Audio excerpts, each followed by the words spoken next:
नमस्कार दोस्तों, स्वागत है आपका मेरे चैनल आध्यात्म जगत में। आज की वीडियो में मैं उन्हीं संकेतों के बारे में बताऊंगी जो संकेत आपको मिलते हैं। जब भी हमारे जीवन में मुश्किल घड़ी आती है तो हम कहने लगते हैं कि भगवान हमारी परीक्षा ले रहा है, लेकिन हम कैसे पता करें कि भगवान हमारी परीक्षा ले रहा है? ईश्वर आपकी परीक्षा अलग अलग परिस्थितियों में लेता है।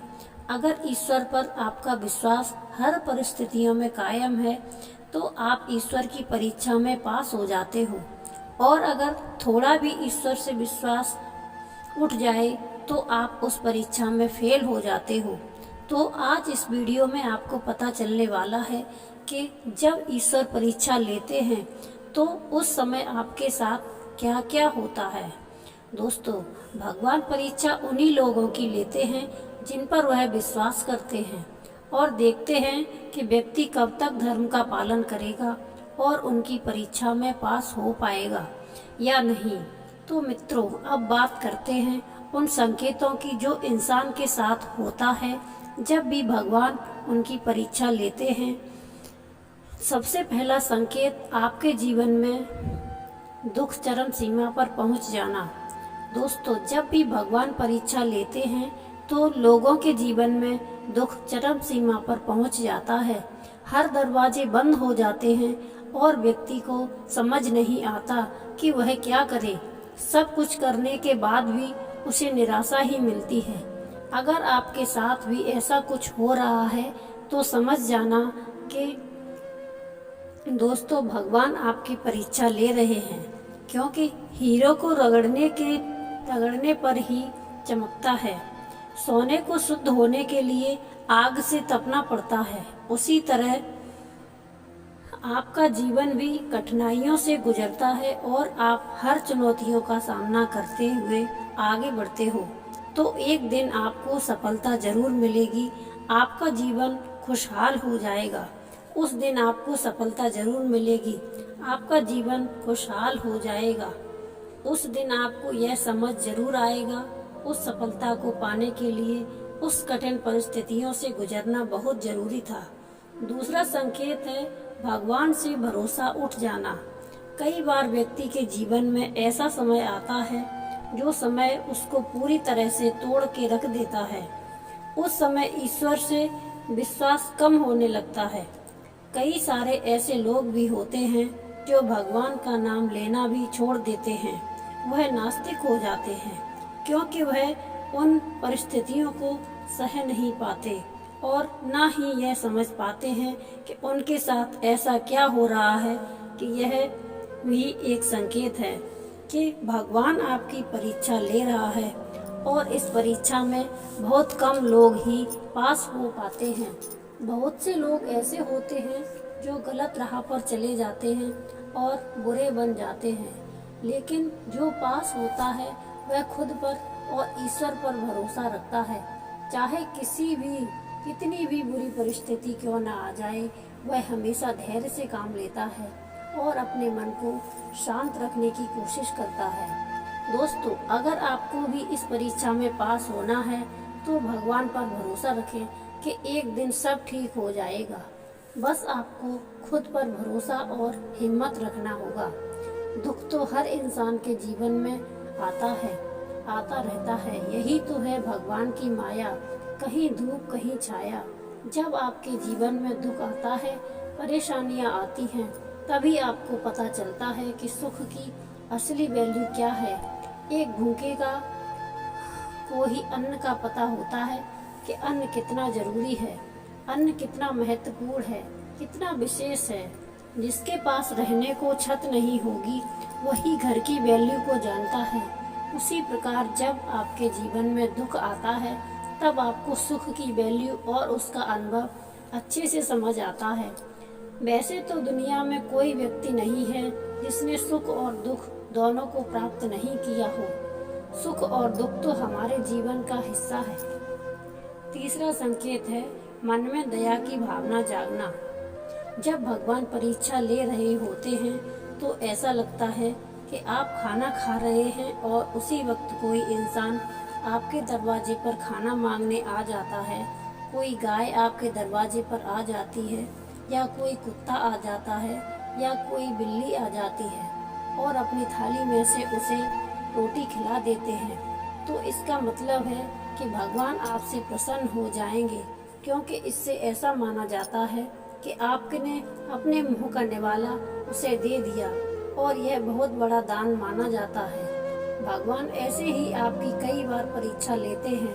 आपके बहुत सारे जरूरतमंद लोगों से मिलना है, तब आपके मन में उनके प्रति दया आने लग जाए तो आप ईश्वर की इस परीक्षा में पास हो जाते हैं।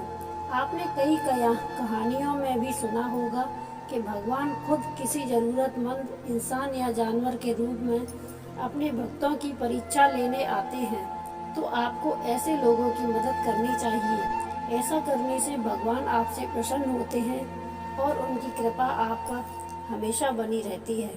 यदि आप कठिन दौर से गुजर रहे हैं तो संभव है कि ईश्वर आपकी परीक्षा ले रहा है।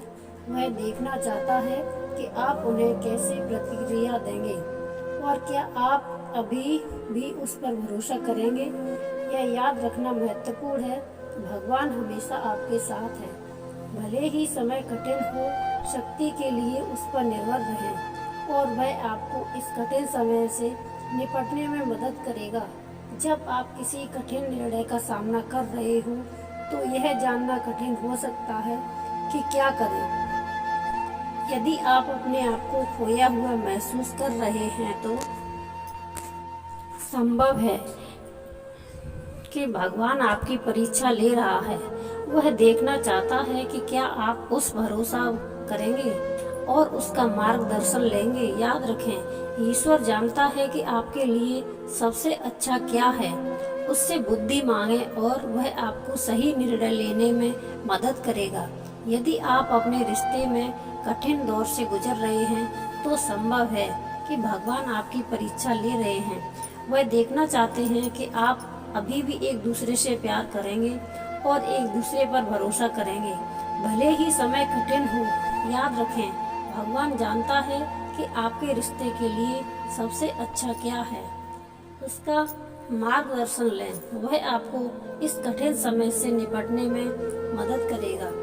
जब आप किसी असफलता का सामना कर रहे हो तो हार मानने का मन हो सकता है, लेकिन यदि आप निराश महसूस कर रहे हैं तो संभव है कि ईश्वर आपकी परीक्षा ले रहा है। वह देखना चाहता है कि आप अभी भी उस पर भरोसा रखेंगे और अपना विश्वास बनाए रखेंगे। अपने आप को याद दिलाएं कि भगवान हमेशा आपके साथ है। प्रभु तुम्हें रखेंगे। वह हमेशा आपके लिए मौजूद है। उसे आपकी अपनी ताकत में स्थिर करने दें और वह इस कठिन क्षण में को पार करने में आपकी मदद करेगा। यदि आप नुकसान का अनुभव कर रहे हैं तो दुखी और डरा हुआ महसूस करना स्वाभाविक है, लेकिन अगर आप अभिभूत महसूस कर रहे हैं तो संभव है कि भगवान आपकी परीक्षा ले रहा है। वह यह देखने में रुचि रखता है कि आप कठिनाई के सामने कैसे प्रतिक्रिया देंगे। खासकर दिल तोड़ देने वाली हार के बाद ये उन अनेक संकेतों में से कुछ हैं। इनसे पता चलता है कि ईश्वर आपकी परीक्षा ले रहा है।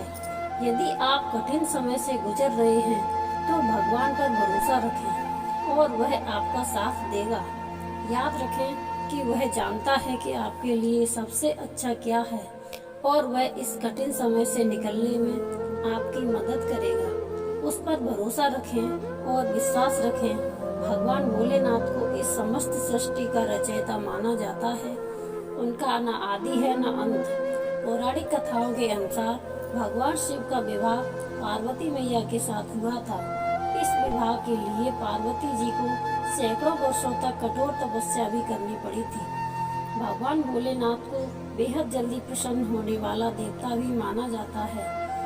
भोलेनाथ का विवाह पार्वती जी के साथ हुआ था।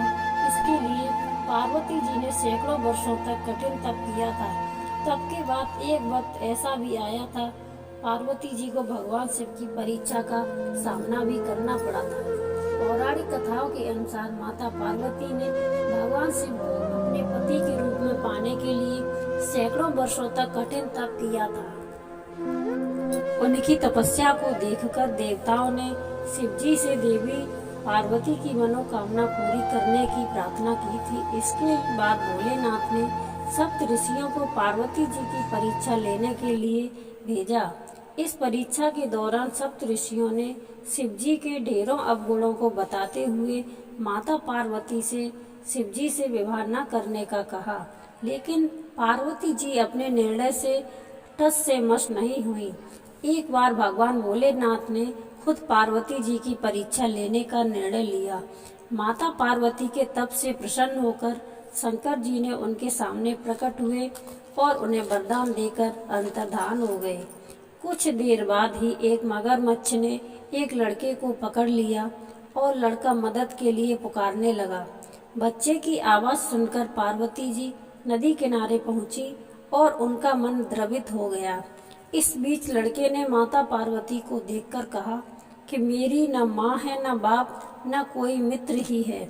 माता आप ही मेरी रक्षा करें। इस पर पार्वती जी ने मगरमच्छ से कहा कि ग्राह इस लड़के को छोड़ दो। इस पर मगरमच्छ ने कहा कि दिन के छठे पहर जो मुझे मिलता है उसे आहार बनाना मेरा नियम है। पार्वती जी के विनती करने पर मगरमच्छ ने लड़के को छोड़ने के बदले में पार्वती जी के तप से प्राप्त वरदान का पूर्ण फल मांग लिया।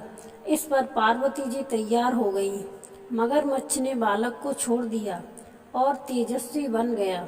अपने तप का फल दान करने के बाद पार्वती जी ने बालक को बचा लिया और एक बार फिर भोलेनाथ को प्रसन्न करने के लिए तप करने बैठ गईं। इस पर भोलेनाथ दोबारा प्रकट हुए और पूछा कि तुम अब क्या तप कर रही हो? मैंने तुम्हें पहले ही मन चाहत दान दे दिया है। इस पर पार्वती जी ने अपने तप का फल दान करने की बात कही। इस पर शिवजी प्रसन्न होकर बोले कि लड़के और मगरमच्छ के स्वरूप में मैं ही था। मैं तुम्हारी परीक्षा ले रहा था कि तुम्हारा चित्त प्राणी मात्र में सुख दुख का अनुभव करता है या नहीं। तुम्हारी परीक्षा लेने के लिए ही मैंने ये लीला रचाई थी। अनेकों रूप में दिखने वाला मैं ही एक सत्य हूँ। अनेकों शरीरों में नजर आने वाला मैं निर्विकार हूँ। इस पार्वती जी शिवजी की परीक्षा में उत्तीर्ण हुई और उनकी अर्धांगिनी बनी। यह कठिन होता है जब आप कठिन समय से गुजर रहे हों और आप नहीं जानते कि क्या आपको ऐसा लगता है कि जैसे ईश्वर आपकी परीक्षा ले रहा है, लेकिन आप निश्चिंत नहीं हैं कि आपको क्या करना चाहिए। इस ब्लॉग पोस्ट में उन 5 संकेतों के बारे में चर्चा करेंगे जो बताते हैं कि भगवान आपकी परीक्षा ले रहा है और उन परीक्षाओं को कैसे संभालना है। हम इस कठिन समय से निपटने के बारे में भी कुछ उपयोगी सलाह भी प्रदान करेंगे। भगवान पर भरोसा रखें और वह आपकी मदद करेगा। उम्मीद करते हैं कि आपको इस वीडियो से आपको कुछ नया ज़रूर सीखने को मिला होगा। आपको वीडियो कैसी लगी हमें कमेंट करके ज़रूर बताएं। जय श्री कृष्णा, राधे राधे।